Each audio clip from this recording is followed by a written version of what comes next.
Assalamualaikum warahmatullahi wabarakatuh. Saya Farah Azila, NIM 4012000201 Ekonomi Syariah G. Di sini saya akan menjelaskan tentang alur dan proses pembiayaan bank syariah. Berikut adalah alur dan proses pembiayaan. Yang pertama adalah proses pengajuan dan pemeriksaan dokumen legalitas. Yang kedua adalah pre-screening. Yang ketiga adalah verifikasi data. Keempat, analisis pembiayaan. Kelima, proses rekomendasi dan usulan. Keenam, proses persetujuan. Ketujuh adalah proses pengawasan dan maintenance pembiayaan. 1. Proses pengajuan dan pemeriksaan dokumen legalitas. Nasabah mengisi formulir melengkapi persyaratan permohonan pembiayaan. Persyaratan tersebut yaitu KTP suami istri, KK, surat nikah, rekening listrik atau air, fotokopi dokumen jaminan seperti sertifikat, STNK, BPKB dan sebagainya, PBB atau STTS terakhir, SIUP atau SKU surat keterangan usaha, laporan keuangan 3 bulan terakhir, slip gaji untuk karyawan atau SK pengangkatan untuk karyawan negeri, rekening koran atau printout bukti tabungan 3 bulan terakhir.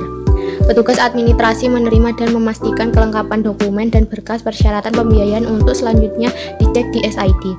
Jika ada kekurangan dokumen, persyaratan ataupun karena sebab lain belum bisa diteruskan proses, maka dokumen disimpan di ordinary pay atau pending. Yang kedua adalah pre-screening. Selanjutnya adalah pre-screening. Maka ini bisa didapat dari info BI checking, laman usaha dan karakter nasabah. Pengecekan SID yaitu AO mengisi identitas calon nasabah di form internasional memo, kemudian diserahkan kepada bagian operasional atau SID. Jika histori lancar, diteruskan kepada proses. Namun jika terdapat kolektibilitas 2-5, maka perlu dilakukan klarifikasi kepada nasabah penyebab adanya kolektibilitas 2-5. Jika karena kartu kredit masih bisa diteruskan dengan catatan ada bukti lunas. Apabila hasil SID sudah selesai, kemudian permohonan pembiayaan tersebut dikembalikan ke Kabak Marketing untuk didistribusikan kepada AO. Yang ketiga adalah verifikasi data. TIS melakukan verifikasi. Setelah AO menerima berkas permohonan pembiayaan tersebut, selanjutnya melakukan verifikasi. Tujuan verifikasi untuk menjamin atau meyakini kebenaran dan keakuratan data atau informasi yang dikumpulkan guna bahan analisa pembiayaan.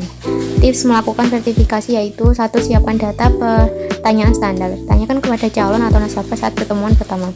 2. Buat checklist persyaratan administrasi yang harus dilengkapi selengkap mungkin. Setelah persyaratan administrasi lengkap dan benar, lakukan on the spot dan ulangi pertanyaan pada poin 1 pada saat kunjungan tersebut. Yang ketiga, pergunakan sumber data dan informasi dari pihak ketiga, kunjungan setempat seperti tetangga, telepon, perpustakaan, publikasi majalah, surat-surat kabar, media, dan lainnya. Selanjutnya, langkah pengumpulan dan verifikasi data. 1. BI checking. 2. Checking perizinan perusahaan. 3. Lakukan kunjungan ke lokasi usaha. Keempat, mintakan informasi kepada relasi. Kelima, periksa rekening koran atau tabungan 3 bulan terakhir. Keenam, periksa laporan keuangan. Ketujuh, periksa kondisi jaminan.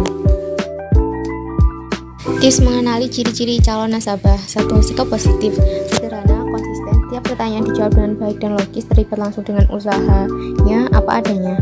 Keluarga bersifat harmonis. Umumnya beristri satu, lingkungan masyarakat menilai baik.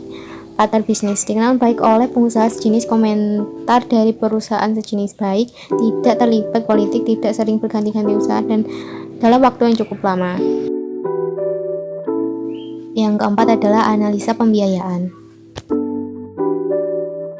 Langkah selanjutnya, AO melakukan analisa dan survei usaha, jaminan, tempat tinggal, dan langsung dibuatkan transaksi jaminannya.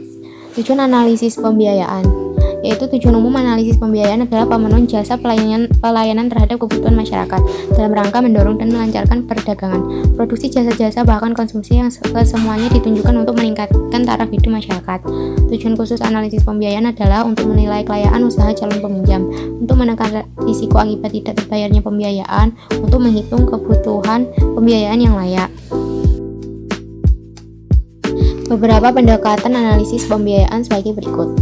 1. Pendekatan jaminan. Bank syariah dalam memberikan pembiayaan selalu memperhatikan kualitas dan kuantitas jaminan yang dimiliki oleh peminjam. Yang kedua, pendekatan karakter. Bank Syariah mencermati secara sungguh-sungguh terkait karakter nasabah. Yang ketiga, pendekatan kemampuan pelunasan.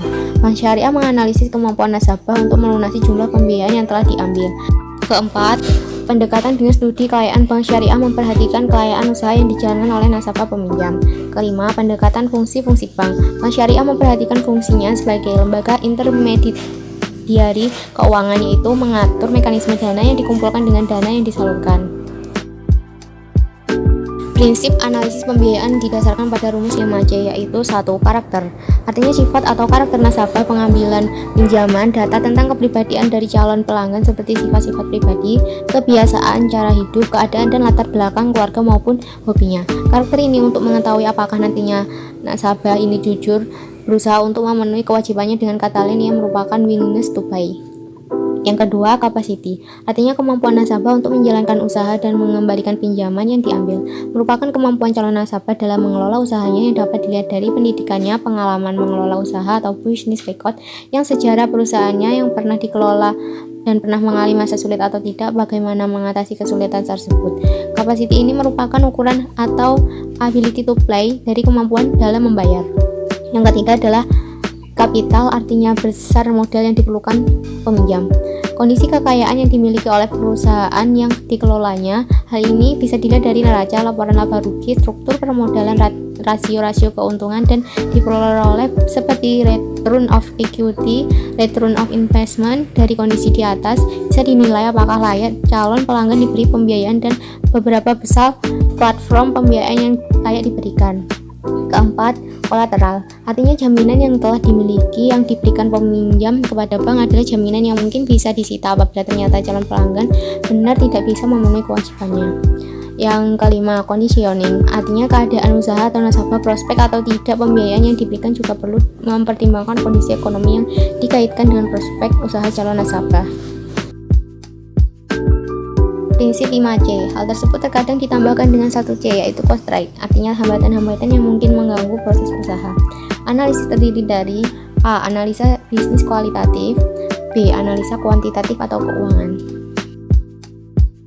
5. Proses rekomendasi dan usulan.